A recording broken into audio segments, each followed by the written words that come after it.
ভগবতে বাসুদেবায়। আজকের বিষয়টি গুরুত্বপূর্ণ হতে চলেছে। কালপুরুষের রাশিচক্রে অর্থাৎ মীন রাশিতে ধ্বংসজ্ঞাপক গ্রহের সংযোগ ঘটতে চলেছে এবং তার সঙ্গে সঙ্গে 29শে মার্চ শনিদেব রাশি পরিবর্তন করে মীন রাশিতে প্রবেশ করতে চলেছে। তাই সিংহ রাশি বা সিংহ লগ্নের জাতক জাতিকারা আপনারা কিরূপ ফল পেতে চলেছেন তা আমি বিস্তারিতভাবে আলোচনা করব। ধৈর্য সহকারে আপনারা ভিডিওটি দেখবেন। আমার প্রিয় দর্শক বন্ধুকে আমার আন্তরিক অভিনন্দন, শুভেচ্ছা ও ভালোবাসা জানাই। আমি আশা করি অনাদির আদি গোবিন্দের অশেষ করুণায় আপনারা সকলেই কুশলে আছেন। আমি আচার্য কমল শাস্ত্রী প্রত্যেক বুধবার এবং শুক্রবার সন্ধ্যা 8:30 এই চ্যানেলে এই লাইভ অনুষ্ঠান নিয়ে উপস্থিত হই। ঠিক ওই সময় আমাকে ফোন করলে আপনারা নিজেদের ভাগ্য বিষয়ে জানতে পারবেন। তাছাড়া বিভিন্ন ধরনের ভিডিও আপলোড করে থাকি, সেগুলি পাওয়ার জন্য আমার চ্যানেলকে সাবস্ক্রাইব করে বেল আইকনে ক্লিক করে রাখুন। যখন আমি লাইভ অনুষ্ঠান বা যে কোনো ভিডিও আপলোড করব আপনাদের কাছে নোটিফিকেশন পৌঁছে যাবে। ঠিক এরপরেই চলে আসছি। দেখুন, এই ছকটি আমি প্রস্তুত করেছি 29শে মার্চ 2025 উপর। যেহেতু সিংহ রাশি বা সিংহ লগ্নের সাপেক্ষে মীন রাশিটি অষ্টমভাবে রয়েছে এবং এই অষ্টমভাবে রাশিপতি এবং লগ্নপতি রবিও কিন্তু অবস্থান করছে ঠিক 15ই মার্চ 2025 থেকে। এই রবি যখনই প্রবেশ করছে এবং এই যে অষ্টম ভাব থেকে সাধারণত মৃত্যুর কারণ, বাধা বিপত্তি, দুর্ঘটনা, অ্যাক্সিডেন্ট, দুঃখ, কষ্ট, কলঙ্ক এবং হতাশা, অপারেশন, কারাবাস, খুন এবং মৃত ব্যক্তির সম্পত্তি এবং অপ্রত্যাশিত অর্থ ইত্যাদির বিচার কিন্তু অষ্টম ভাব থেকে করা হয়ে থাকে। এবং অষ্টম ভাবে যেহেতু বুধ শুক্র অবস্থান করছে, বুধ শুক্র কিন্তু অষ্টম ভাবে গোচরে শুভ ফল কিন্তু প্রদান করে থাকে। রবি, শনি এবং রাহু ঠিক গোচরে অষ্টম ভাবে ততটা কিন্তু শুভ ফল প্রদান করতে পারে না, যেহেতু এরা ন্যাচারাল অশুভকারক গ্রহ। রবি কিন্তু সৃষ্টিজ্ঞাপকের কাজ করে, তাই সৃষ্টিজ্ঞাপক হিসেবে রবিকে ধরা হয়ে থাকে। কিন্তু ন্যাচারাল এই যে রাহু এবং শনি অশুভকারক গ্রহ অষ্টম ভাব দিয়ে যখন পাস করে, তারা কিন্তু কিছু শুভ ফল প্রদান করলেও ততটা কিন্তু শুভ ফল প্রদান করতে কিন্তু পারে না, কারণ অশুভ গ্রহ অশুভ ভাব দিয়ে যখন গমন করে কিছুটা শুভ ফল প্রদান করে থাকে।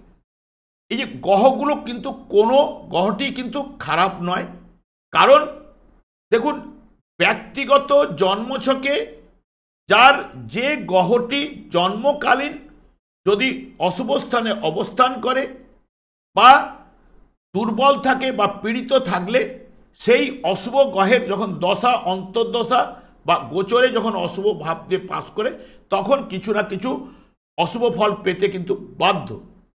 শুভকারক গ্রহগুলো যখনই দশা, অন্তর্দশা শুভ ভাব দিয়ে পাস করলে তাদের থেকে শুভ ফল কিন্তু পেতে বাধ্য। দেখুন, অষ্টম ভাব এমনিতে বাধা বিপত্তির ভাব, যেহেতু এখানে যে গ্রহগুলোর মধ্যে আবার দুটো দিকও রয়েছে, যেমন প্রত্যেকটা জিনিসের যেরকম নেগেটিভ পজিটিভ পোল রয়েছে, সেরকম গ্রহগুলোর মধ্যেও কিন্তু সৃষ্টিজ্ঞাপকের কিছু কাজ করছে, কিছু গ্রহ ধ্বংসজ্ঞাপকের কাজ করে। যেমন রবি, দেখুন এখানে অষ্টমভাবে থাকলেও রবি কিন্তু মধ্যে কিন্তু কি থাকে না, ভাইটাল এনার্জি, জীবনী শক্তি, আত্মার কারক গ্রহ এবং রোগ প্রতিরোধ করার ক্ষমতা, জীবনী শক্তি, ব্যক্তিত্বের কারক গ্রহ এবং আত্মশক্তির কিন্তু কারক গ্রহ।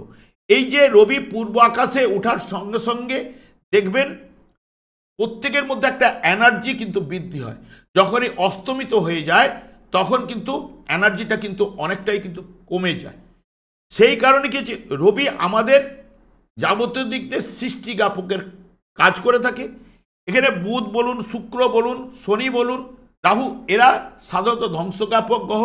যেমন বুধ কি করে, আমাদের শরীরের মধ্যে বর্জ্য পদার্থগুলোকে রেখে দেওয়ার চেষ্টা করে, যেগুলো যে ধরুন এই যে পায়খানা, পেচ্ছাপ, এগুলো যদি শরীর থেকে নিষ্কাশন হয়ে যায় তাহলে কিন্তু শরীর সুস্থ থাকে।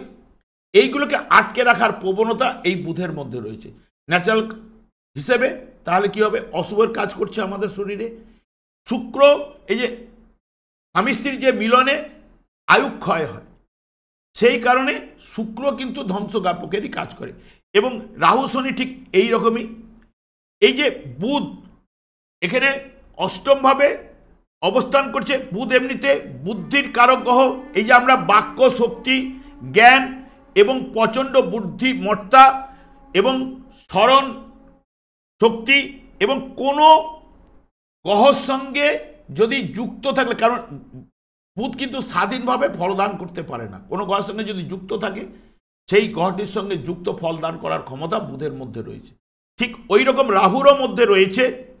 কিন্তু এই বুধ কিন্তু অনুকরণ প্রিয়। এই যে রবি বুধের যে কম্বিনেশন, কারণ এমনিতে বুধ এই আপনাদের ক্ষেত্রে দ্বিতীয় এবং একাদশপতি গ্রহটি অষ্টমভাবে রয়েছে।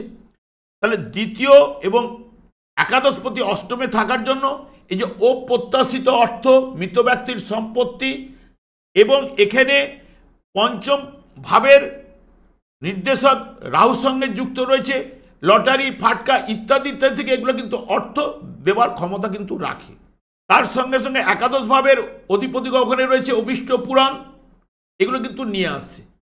এবং যেহেতু এই যে রবি বুধের কম্বিনেশনে এডুকেশন সেক্টরে ভালো জায়গায় নিয়ে যায় এবং এখানে শুক্র অবস্থান করছে, শুক্রর সঙ্গে বুধের সম্পর্ক শুভ এবং রবিরও সঙ্গে সম্পর্ক কিন্তু শুভ। যেহেতু এই জায়গায় দুটো শুভ ফল প্রদান করে থাকে গোচরে, শুক্র কিন্তু তৃতীয় এবং কর্মপতি। তাহলে কর্মের জায়গাটাকে যোগাযোগ বৃদ্ধি করবার জায়গাটা কিন্তু শুক্র নিয়ে আসবে এবং কর্মের উন্নতিও দিতে পারে, কারণ যেহেতু কর্মপতি রয়েছে। এবং দশম ভাবের সঙ্গে অষ্টম ভাবের কিন্তু দশমপতি যেহেতু অষ্টম ভাবে রয়েছে, দশমের একাদশ কিন্তু অষ্টম ভাব, এখানেও কর্মের ক্ষেত্রে উচ্চ প্রতিষ্ঠান ইত্যাদি ইত্যাদি কিন্তু বোঝায়। তার সঙ্গে সঙ্গে শনিও আপনাদের ক্ষেত্রে ষষ্ঠ এবং সপ্তমপতি শনি গোচরে প্রবেশ করা মানেই অষ্টম ভাবে। দেখুন এখানে ষষ্ঠ এবং অষ্টম দুটো অশুভ ভাবকে পেয়ে যাওয়া, তাহলে আপনাদের ক্ষেত্রে নানান দিক দিয়ে বাধা বিপত্তি বা এখানে শনি প্রবেশ করার জন্য আপনাদের দিক দিয়ে শারীরিক টুকটাক ট্রাভেল এগুলো কিন্তু আনতে পারে। বা এই সময় যদি শনির দশা অন্তর্দশা চললে কোনো দেখবেন রোগ জ্বালা ইত্যাদি ইত্যাদি কিন্তু দিয়ে যেতে পারে। এবং তার সঙ্গে সঙ্গে রাহু এখানে রয়েছে, রাহু বৃহস্পতিকে রিপ্রেজেন্ট করছে। বৃহস্পতিকে রিপ্রেজেন্ট করার জন্য এখানে পঞ্চম ভাবের নির্দেশক অষ্টম ভাবে বসে রয়েছে। এই যে পঞ্চম ভাব হচ্ছে মন, মানসিকতা, প্রেম, প্রীতি, ভালোবাসা, এবং রাহু এই জায়গায় বসে বা এই গ্রহগুলোর সংযোগে টোটাল কিন্তু 12টা ভাবকে কন্ট্রোল করে নিচ্ছে। তাহলে রাহুর দ্বারা কিন্তু এগুলো সব নির্ধারিত হয়ে যাচ্ছে। এই যে 5, 8, 12, 2, 5, 8, 11 এগুলোকে পাওয়া মানে অবৈধ কাজকর্ম বা অবৈধ প্রেমে জড়িয়ে যাওয়ার ইঙ্গিত। রাহুর মধ্যে কি রয়েছে? রাহুর মধ্যে ভোগ, কামনা, বাসনা, লোভ, লালসা এবং অস্থিরতা, চঞ্চলতা, সব জিনিসকে এলোমেলো করে দেওয়া। রাহু হচ্ছে এই কলিযুগের রাজা। তাহলে রাহু এখানে বৃহস্পতিকে রিপ্রেজেন্ট করছে, বৃহস্পতির নক্ষত্র কিন্তু গমন করতে চলেছে।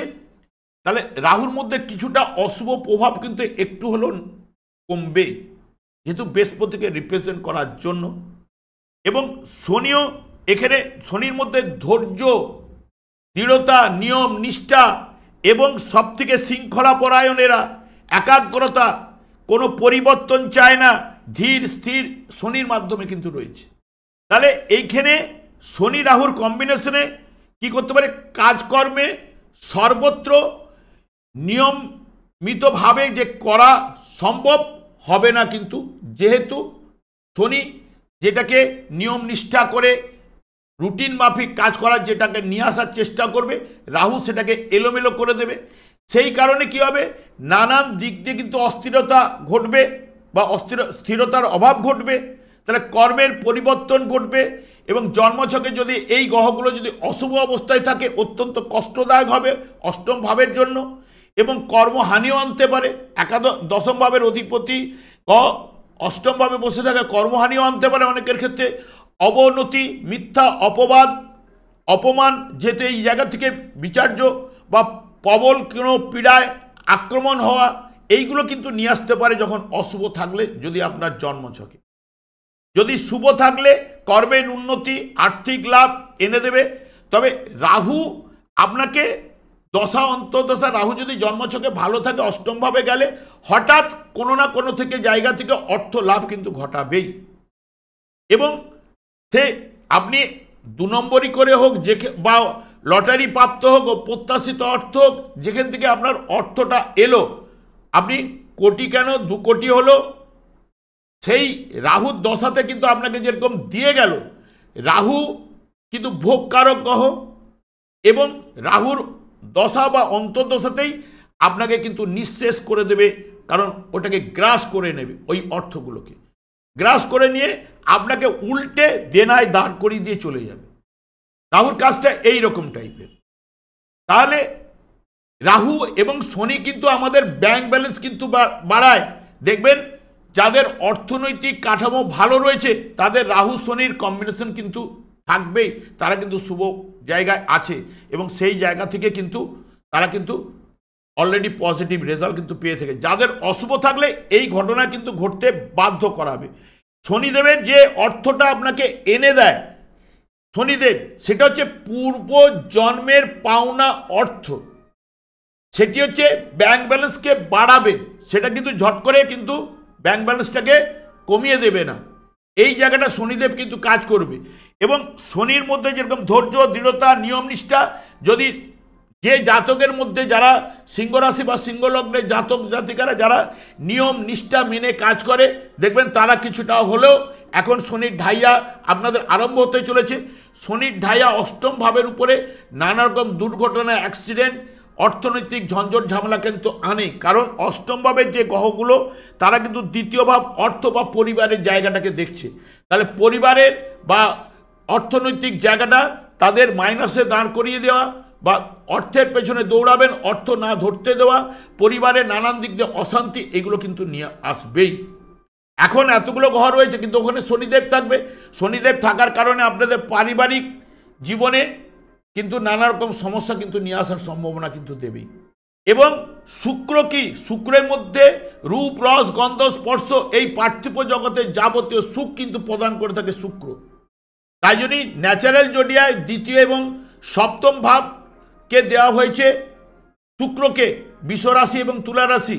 তাহলে শুক্র এই জায়গায় তুঙ্গস্থ থাকলে সে কিছু, যেহেতু বুধের সঙ্গে কম্বিনেশন করবে, অর্থ আপনাদের কিছু এনে দেওয়ার চেষ্টা করবে, বা ফাটকা হোক, লটারি থেকে হোক, এগুলো দেওয়ার সম্ভাবনা কিন্তু দেবে। কিন্তু যদি আপনার জন্মছকে শুভ থাকলে, এখানে রবিও যখন শনির সঙ্গে সংযোগ ঘটবে, রবি এখানে পিতা, শনি হচ্ছে পুত্র, তাহলে নানা গুণের কিন্তু প্রকাশ কিন্তু এদের দুজনের সংযোগে কিন্তু ঘটে থাকে। মনের জোর কিন্তু বাড়ায়, কিন্তু অল্প উপার্জনে কিন্তু বেশি পরিশ্রম কিন্তু করায়। এবং যদি অশুভ থাকলে সাধারণত রবি হার্টকে নির্দেশ করে, এবং ব্লাড প্রেশার ঘন ঘন পরিবর্তন হতে পারে, উচ্চ হতে পারে, নিচ্চ হতে পারে, বাতের সমস্যা, এইগুলো কিন্তু আনে। বা রবি এখন আপনাদের রাশিপতি, লগ্নপতি অষ্টম ভাব থেকে গোচরে যখন পাস করছে, অনেক সময় কিন্তু রোগও দিয়ে যেতে পারে। শনিও কিন্তু এখানে ষষ্ঠপতি হিসেবে প্রবেশ করার কারণে অনেকের ক্ষেত্রে যদি দশা অন্তর্দশা যদি যাদের পারমিট করে যাবে, তাদের ক্ষেত্রে কিন্তু এই জায়গাগুলো কিন্তু শারীরিক দিক দিয়ে টুকটাক ট্রাভেল কিন্তু এনে দিতে পারে। এই সংযোগগুলো কিন্তু ঘটছেই। এবং তার সঙ্গে কি হচ্ছে, এই যে শনির মধ্যে কি হয়েছে, শনি তো ন্যায় দণ্ডদাতা এবং কর্মফলদাতা। এবার শনির রাজ্যটা কোথায়? শনির রাজ্যটা হচ্ছে ঠিক যমরাজের অগ্রজ, যেখানে মৃত্যুর খেলা সবসময় চলছে। যে কেন পরিবর্তন চায় না শনি? দেখবেন আমাদের যে আত্মা এইখান থেকে কিন্তু ওই ধামেই কিন্তু যাচ্ছে, এখানে কিন্তু দেহটাই পড়ে থাকে, সেটা কিন্তু নশ্বর হয়ে যায়। কিন্তু ওই জায়গায় গিয়ে শনি তাকে দণ্ড দেয়, দণ্ড দেওয়ার পরে তারপরে কিন্তু আবার কর্মফল ভোগ করার জন্য আবার এই জগৎকে ঠেলে দেয়। এই তাই জন্য আত্মার পরিবর্তন তো হয় না, তাই না আত্মাকে চালনা করছে, ওরাই চালনা করছে। এই যে কম্বিনেশনগুলো, এই যে বুধের সঙ্গে শনির কম্বিনেশন শুভ কম্বিনেশন, দাদু নাতির কম্বিনেশন, এই কম্বিনেশনে যে বুধের যে চঞ্চলতা চপলতা যা অস্থিরতা যদি নেগেটিভিটি থাকে, শনির দ্বারা কী হবে, তাকে কন্ট্রোল করে নিয়ে আসবে। দাদু তো নাতিকে কন্ট্রোল করে নিয়ে এসে সেই দিক দিয়ে পাঠাবে, তাই নিয়ে ওরা অনুকরণ প্রিয় হয়ে যায়। এবং বুধ কি করবে তখন, এই যে ব্যবসা বাণিজ্যে কর্মে অর্থনীতি এগুলো উন্নতি দেবে, পরিবারে সুখ শান্তি আনবে যদি শুভ থাকলে।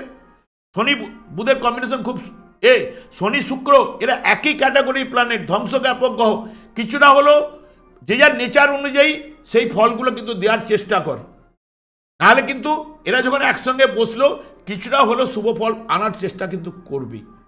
আর বিশেষ করে যেহেতু শনিদেব আপনাদের অষ্টমভাবে 2.5 বছর কিন্তু থাকছে, একটাই কাজ করবেন, আপনারা যারা দুধ খান দুধের সঙ্গে জল মিশাবেন, জল মিশিয়ে তবেই কিন্তু সেই দুধটাকে সেবন করবেন, তবে কিন্তু আপনারা দেখবেন অনেকটাই পজিটিভ রেজাল্ট কিন্তু আপনারা পাবেন। তাছাড়া শনিদেব যেহেতু ষষ্ঠপতি এবং সপ্তমপতি, তাহলে এখানে সাংসারিক জীবনে কিছু না কিছু সমস্যা কিন্তু আনবেই। স্বামী স্ত্রীর মধ্যে ঝঞ্ঝট ঝামেলা এইগুলো কিন্তু আনতে কিন্তু বাধ্য, কারণ দ্বিতীয় ভাব পীড়িত রয়েছে, পরিবারের সঙ্গে যারা যুক্ত রয়েছে সেখানেও কিছু না কিছু সমস্যা, অর্থনৈতিক সমস্যা এগুলো দিতে পারে। যদি এখানে যেহেতু রাহুর দ্বারা পুরো 12টা ভাব কন্ট্রোল করছে, সেই কারণে রাহু এই জায়গায় বসে এখানে টোটাল আপনাদের দ্বাদশ ভাবের উপরে দৃষ্টি রয়েছে, তাহলে 5, 8, 12, 2, 5, 8, 12, 3, 8, 12 এইগুলো কিন্তু নির্দেশক হয়ে যাচ্ছে। অবৈধ প্রেমে যে যখন থেকে আপনারা জড়াবেন তখন থেকেই কিন্তু আপনাদের সমস্যার জায়গাটা কিন্তু আরও বেশি বাড়তে শুরু করবে। সেই কারণে আপনারা নিয়ম নিষ্ঠা করে যদি মনে করেন হরে কৃষ্ণ মহামন্ত্র জপ করুন, কারণ শনিদেবকে সন্তুষ্ট রাখুন, কারণ আপনাদের যেহেতু ঢাইয়াতে কিছু না কিছু কুপ্রভাব কিন্তু পাবেনই। সেই কারণে শনিদেব একমাত্র কৃষ্ণ নামেই কিন্তু সন্তুষ্ট হন, যিনি গোলক বৃন্দাবন থেকে শ্রী চৈতন্য মহাপ্রভু জীবেদের উদ্ধার করার জন্য এই পদার্পণ করে গেছেন এই মহামন্ত্র। 4 যুগের এই যুগের যুগধর্ম আপনারা করুন, দেখবেন অতি অবশ্যই আপনাদের সংসারে সুখ শান্তি আনন্দের বাতাবরণ কিন্তু প্রবাহিত হবেই। আমি আর দীর্ঘায়িত করছি না, আমি আচার্য কমল শাস্ত্রী। প্রত্যেক বুধবার এবং শুক্রবার সন্ধ্যে 8:30 এই চ্যানেল লাইভ অনুষ্ঠান নিয়ে উপস্থিত হই। ঠিক ওই সময় আমাকে ফোন করলে আপনারা নিজেদের ভাগ্য বিষয়ে জানতে পারবেন। তাছাড়া বিভিন্ন ধরনের ভিডিও আপলোড করে থাকি, সেগুলি পাওয়ার জন্য আমার চ্যানেলকে সাবস্ক্রাইব করে বেল আইকনে ক্লিক করে রাখুন। যখনই আমি লাইভ অনুষ্ঠান বা যে কোনো ভিডিও আপলোড করব আপনাদের নোটিফিকেশন পৌঁছে যাবে। আমি অনাদিরাদি গোবিন্দের কাছে প্রার্থনা করি আপনারা ভালো থাকুন, সুস্থ থাকুন, আনন্দ থাকুন। আজ এই পর্যন্ত, পরের ভিডিওতে দেখা হচ্ছে। নমস্কার।